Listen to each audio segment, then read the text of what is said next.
دوستو آج کی یہ ویڈیو بہت خاص ہونے والی ہے، اس لیے آپ اس ویڈیو کو آخر تک ضرور دیکھیں ورنہ آپ بہت کچھ مس کر سکتے ہیں۔ 2000 سال سے گنے سے تیار شدہ چینی کو بہت پسند کیا جا رہا ہے۔ چینی ہمارے کھانوں کا ایک اہم حصہ بن چکی ہے۔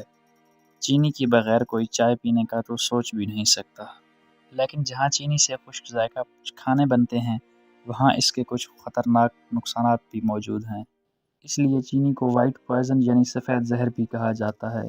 کیا آپ جانتے ہیں کہ چینی گنے کے علاوہ چقندر سے بھی بنائی جاتی ہے؟ گنے کا تعلق گھاس کی فیملی سے ہے۔ کہا جاتا ہے کہ دنیا میں گنے کی سب سے پہلے کاشت بحر الکاہل میں ہوئی تھی اور اس کے بعد یہ پودا پورے برصغیر میں پھیل گیا۔ دور حاضر میں سب سے زیادہ گنے کی کاشت انڈیا میں کی جاتی ہے۔ پاکستان گنے کی کاشت کے لحاظ سے 5واں جبکہ چینی کی پیداوار کے لحاظ سے 15واں بڑا ملک ہے۔ تو آئیے طے کرتے ہیں گنے سے چینی تک کا سفر۔ سب سے پہلے گنے کو کھیتوں سے کاٹ کر فیکٹری تک لایا جاتا ہے، جہاں اسے چھوٹے چھوٹے ٹکڑے کرنے کے لیے چاپر نامی مشین میں ڈالا جاتا ہے، جہاں اس کے برابر سائز کے ٹکڑے کیے جاتے ہیں تاکہ انہیں نچوڑ کر زیادہ سے زیادہ رس نکالا جا سکے۔ گنے کا رس نکالنے کے لیے گنے کو ایک کریشر میں ڈالا جاتا ہے، جس کی مدد سے گنے کا رس اور چھلکا علیحدہ ہو جاتا ہے۔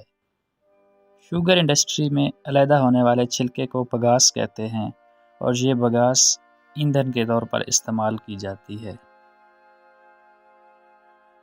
بگاس اتنا فائدہ مند ایندھن ہے کہ شوگر انڈسٹریز کی تمام ضرورتوں کو اسی سے پورا کیا جا سکتا ہے۔ گنے کے رس اور چھلکے کو علیحدہ کرنے کے لیے جو مشینری استعمال ہوتی ہے اسے مل ہاؤس کہتے ہیں۔ مل ہاؤس سے حاصل ہونے والے خام رس کو پروسیس کے لیے پروسیس ہاؤس میں بھیج دیا جاتا ہے۔ پروسیس ہاؤس میں گنے کے رس سے لے کر چینی کے دانے بننے تک کا تمام سفر طے کرتا ہے۔ سب سے پہلے گنے کے رس کو 75 ڈگری تک گرم کیا جاتا ہے۔ اس میں چونے کا محلول یعنی ملک آف لائم ملایا جاتا ہے۔ اس عمل سے گنے کی تیزابیت کو کم کیا جاتا ہے۔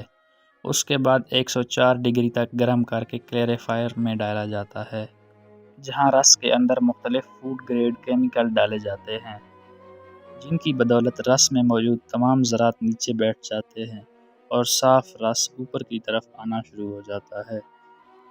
پھر اس صاف رس کو ایوپوریٹر میں بھاپ کی مدد سے ابالا جاتا ہے تاکہ پانی بھاپ کی شکل اختیار کر کے علیحدہ ہو جائے۔ اس عملے تبخیر کی وجہ سے رس گاڑھا ہو کر شیرہ بن جاتا ہے۔ پھر اس گاڑھے شیرے کو گرم کر کے چینی کے خام دانے یعنی راک کرسٹل بنایا جاتا ہے۔ جب خام چینی تیار ہو جاتی ہے تو اس کا کچھ حصہ رکھ لیا جاتا ہے۔ اس خام چینی کو مشری بنانے والے خریدتے ہیں کیونکہ خام چینی کیمیکل سے پاک ہوتی ہے۔ مشری بنانے کے لیے ایک کڑاہی میں خام چینی، پانی اور کچھ دودھ ملا کر اچھی طرح ابالا جاتا ہے۔ 1 گھنٹوں تک ابالنے کے بعد جب یہ لیس دار ہو جاتی ہے تو پہلے سے تیار دوسرے برتن جن کے اوپر دھاگے لگائے جاتے ہیں ان میں ڈال دیا جاتا ہے اور پھر 8 دنوں تک اسے ڈھانپ کر رکھا جاتا ہے تاکہ اس کو ہوا نہ لگ سکے۔ تو دوستو اس طرح تیار ہوتی ہے خام چینی سے مشری، جو کہ صحت کے لیے بھی مفید ہے۔ اور دوستو اسی خام چینی سے پتاشے بھی بنائے جاتے ہیں، جس کے لیے ایک کڑاہی میں خام چینی، پانی اور رنگت سفید کرنے کے لیے بیکنگ سوڈا یا ہائیڈرو پاؤڈر ڈال کر اچھی طرح پکا لیا جاتا ہے اور پھر بعد میں اس کے چھوٹے چھوٹے ڈراپس گرا کر پتاشے بنائے جاتے ہیں۔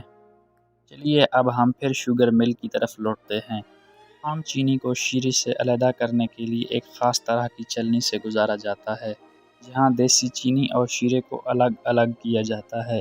اس شیرے کو مولیسز کہا جاتا ہے اور اس مولیسز کو مختلف مراحل سے گزار کر کئی طرح کی چینی بنائی جاتی ہے اور آخر میں جو مولیسز بچتا ہے اسے فائنل مولیسز کہتے ہیں۔ یہ شوگر انڈسٹری کی ایک بائی پروڈکٹ ہوتی ہے، جبکہ حاصل ہونے والی دیسی چینی کو گرم پانی میں ڈال کر ری میلٹ کیا جاتا ہے۔ اس چینی کے محلول کو لکر کہتے ہیں۔ لکر میں مختلف فوڈ گریڈز کے کیمیکل ڈالے جاتے ہیں تاکہ چینی کی رنگت سفید ہو جائے اور پھر اس دیسی چینی کو چھان کر مختلف کثافتوں سے پاک کیا جاتا ہے۔ حاصل ہونے والی سفید چینی کو گرم ہوا سے گزار کر خشک کر لیا جاتا ہے۔ اس فائنل چینی کو مختلف طرح کی چھلنیوں سے گزار کر الگ الگ کر لیا جاتا ہے۔ باریک اور موٹے دانے والی چینی کو الگ الگ پیک کر کے سپلائی کے لیے بھیج دیا جاتا ہے۔ تو دوستو اس طرح گنا چینی بننے کا سفر طے کرتا ہے۔ دوستو اس ویڈیو میں آپ کو کیا اچھا لگا ہمیں کومنٹ باکس میں ضرور بتائیں۔ دوستو اس ویڈیو کو لائک ضرور کر دیں اور ہمارے چینل کو سبسکرائب کر کے گھنٹی کے بٹن کو بھی ضرور دبا دیں۔ تو دوستو دیکھتے رہیے جاز ورلڈ۔ بہت شکریہ۔